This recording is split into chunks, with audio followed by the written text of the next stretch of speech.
ओम नमः शिवाय। जय महाकाल, जय गुरुदेव। दोस्तों, आज मैं बात करूंगा जहां पे कि हमारी शरीर बड़ी से बड़ी बीमारियों को खुद कैसे ठीक कर सकता है। और ये एक ऐसा मैकेनिज्म है जिसे ऑटोफैजी बोलते हैं। ऑटोफैजी यानी कि ऑटो यानी कि खुद, फैजी यानी जहां हमारी बॉडी हमारे सेल्स को खुद ही खाती है। और ये आविष्कार किया था ये नोबेल प्राइज विनर ओशोनरी ओशोमी, जिन्हें नोबेल प्राइज मिला था इस शोध की, इस रिसर्च के ऊपर। और उन्हें नोबेल प्राइज से अक्टूबर 3, 2016 में नवाजा गया। क्या है ऑटोफैजी? ऑटोफैजी एक ऐसी प्रोसेस है जहां पे कि हमारे बॉडी की जो डेड सेल होती है, मैं फिर से बता रहा हूं, डेड सेल, जो सेल्स डेड हो चुकी है, बीमारी पैदा करती है, उस सेल को हमारी बॉडी के दूसरे सेल्स खुद ही उसको खाते हैं, यानी उसे खत्म करते हैं, उसको डिस्ट्रॉय करते हुए उसे पूरी तरह से नए सेल को रीजनरेट करते हैं, जिसे कि ऑटोफैजी कहते हैं। ऑटोफैजी एक सिस्टम है, एक प्रोसेस है जहां फिर बॉडी खुद ही अपने आप को हील करना शुरू करती है, आपकी बीमारी को दूर करती है। तो कैसे इसे ऑन किया जाए, कैसे इसे एक्टिवेट किया जाए? ऑटोफैजी पूरे वर्ल्ड में एक फेमस है इंटरमीडिएट फास्टिंग, यानी कि एक ऐसा उपवास जहां पे आपको एटलीस्ट 16 आवर्स का गैप रखना पड़ता है 2 मील्स के बीच में, यानी कि एक खाना खाए उसके 16 घंटे बाद आपको दूसरा मील लेना है, जो थोड़ा टफ है आज के स्टाइल में। तो मैं आपको बताऊंगा कि इसे ऑटोफैजी को आप कैसे एक्टिवेट कर सकते हैं, फास्टिंग को भी थोड़ा करते हुए और जनरली। तो सबसे पहले फास्टिंग पे आते हैं। मैं यहाँ एडवाइस करूंगा, instead of doing daily fasting, you try to do once in a week. हफ्ते में एक बार कोई भी फास्टिंग कीजिए। जैसे मैं खुद मंडे फास्ट करता हूँ। Monday I don't take any solid foods, मैं कोई सॉलिड फूड्स नहीं लेता हूँ। बट हाँ, स्टारवेशन नहीं करना, यानी अपने आप को भूखा तड़पाना नहीं है। आपको करना क्या है, आपको सॉलिड फूड जैसे आप दाल, चावल, चपाती, राइस, सब्जी, वेज, नॉन वेज, पनीर, जो भी खाते हो वो उस दिन नहीं खाएं, ठीक है? Just go through liquid diet. Liquid diet यानी कोकोनट वाटर ले सकते हो आप, सूप ले सकते हो, जूसेस ले सकते हो, इन सभी के ऊपर जाएं। और फ्रूट्स में क्या लेंगे?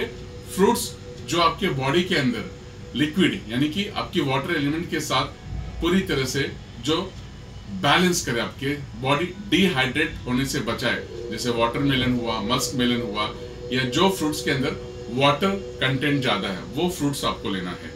तो मेक श्योर हफ्ते में एक दिन, जैसे मैं मंडे करता हूं तो आप भी मंडे या कोई डे डिसाइड कर सकते हो, एक फास्टिंग रखें वंस इन ए वीक। दूसरा, ऑटोफैजी जैसे कि ये इंटरमीडिएट फास्टिंग के ऊपर ज्यादा डिपेंड है। यहाँ पे मैं एडवाइस करूंगा आपको, जो फास्ट ज्यादा नहीं कर सकते, make sure to do the brisk walk at least 45 minutes every day. 45 minute रोज आपको ब्रिस्क वॉक। ब्रिस्क वॉक क्या, यानी कि ना ही दौड़ना और ना ही चलना, दौड़ने और चलने की बीच की जो स्थिति रहती है, जहां पे कि आपको तेजी से चलना है, यानी कि इन 60 सेकेंड्स, 1 मिनट में 100 कदम, 100 कदम चलना है आपको। दूसरा, प्राणायाम करें। प्राणायाम जो ऑटोफैजी के लिए बहुत एडवाइजेबल है वो है भस्त्रिका प्राणायाम, कपालभाति प्राणायाम और नाड़ी शोधन प्राणायाम। ये 3 प्राणायाम रोज करें। इसकी लिंक्स मैं नीचे आपको दे देता हूं, you can check in the description box. और सबसे इंपॉर्टेंट जो है वो है बॉडी की हीलिंग प्रोसेस को ऑन करना। ऑटोफैजी यानी कि जैसे खुद कहा गया है कि जहां शरीर खुद रिपेयर करता है अपने आप को, तो आप अपने बॉडी को जो हीलिंग प्रोसेस है उसे ऑन कीजिए। उसके लिए आप क्या कर सकते हैं? उसके लिए you can do the meditation. Meditation is the very powerful tool जो आपके सेल्स को, आपकी कोशिकाओं के, आपके बॉडी को रीजनरेट करने में बहुत मदद करती है। तो कोई भी मेडिटेशन कर सकते हैं आप, गाइडेड मेडिटेशन करते हैं बहुत सारे आप देखेंगे। तो परम पूज्य गुरुदेव श्री श्री रविशंकर जी के आर्ट ऑफ लिविंग की बहुत सारे गाइडेड मेडिटेशन है, आप उसके थ्रू मेडिटेट कर सकते हैं।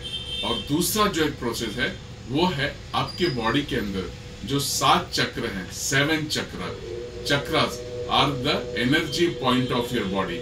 यहाँ पे उसे एक्टिवेट कर सकते हैं 7 चक्रों को, मूलाधार, स्वादिष्ठान, मणिपुर, अनाहत, विशुद्धि, सहस्त्रार।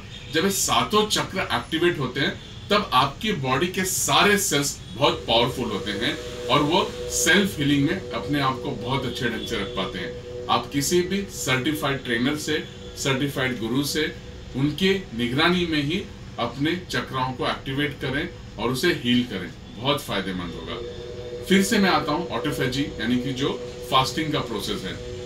अब सपोज आप इसे रोज अगर इस फास्टिंग को एप्लीकेबल करना चाहते हो तो आपको करना क्या है? आपको करना यह है कि रात का जब खाना आप खा रहे हो, सपोज आप 10 o'clock को खा रहे हो, रात को 10 बजे, तो मेक श्योर रात को 10 बजे के बाद आपको कुछ भी नहीं खाना है।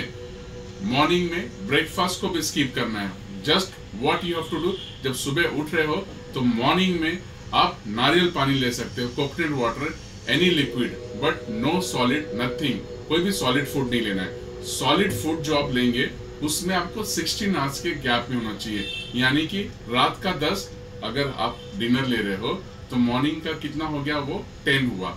सो 11, 12, 13, 14, यानी कि 10 से 10 12 हो गया। फिर आपको 2 बजे खाना खाना होगा। इसके लिए आपको क्या करना होगा, शाम को 8 बजे ही खाना खा ले। मेक श्योर 8 o'clock को यू हैव योर डिनर। और फिर दूसरा मील जो होगा रात का 8 बजे के बाद, नेक्स्ट डे आफ्टरनून में 12 o'clock को डायरेक्टली आप अपना लंच ले, which is called intermediate fasting. ये अपना के देखें, just do it for starting 1 week. एक हफ्ते में अगर आप इसे फॉलो करेंगे तो आपकी बॉडी के अंदर वो एनर्जी खुद ही महसूस होगी कि आप जो है फास्टिंग कर रहे हो तो आपकी एनर्जी किस लेवल पे जा रही है। आपकी जो हीलिंग है, अगर ब्लड प्रेशर है, आपको बाकी डिजीज हैं, आपकी जो मेडिसिन चल रही है उसे चलने दीजिए, लेकिन आप देखोगे आपकी बहुत अच्छी हीलिंग हो रही है। ऑटोफेजी जो ये योशिनरी ओशिमी ने इसे जब इस प्रोसेस को लेके आए थे मेडिकल साइंस में और रिसर्च के द्वारा, तो इसे बहुत ही अप्रिशिएट किया गया था, जिसके लिए उन्हें नोबेल प्राइज मिला। तो आप 1 वीक इसे जरूर ट्राई कीजिए, देखिए आपके बॉडी पे इसके ऊपर क्या असर हो रहा है, and then you can continue. और जो फास्टिंग नहीं कर सकते उनके लिए मैंने बताया आपको क्या करना है, ब्रिस्क वॉक करना है, प्राणायाम करना है, मेडिटेशन करना है, and you can do the chakra healing also. Sudarshan क्रिया कर सकते हैं, आर्ट ऑफ लिविंग अगर आपने नहीं किया है, और अपने आप को हील कीजिए। सो स्वस्थ रहिए, मस्त रहिए, मुस्कुराते रहिए। Thank you so much for watching मी। मिलते हैं नेक्स्ट एपिसोड किसी अच्छे टॉपिक के साथ। तब तक अपना, अपने समाज का, परिवार का बहुत बहुत सारा ख्याल रखिए। महादेव महाकाल गुरु जी की कृपा आप पे बनी रहे। जय महाकाल, जय गुरुदेव, जय। Thank you so much.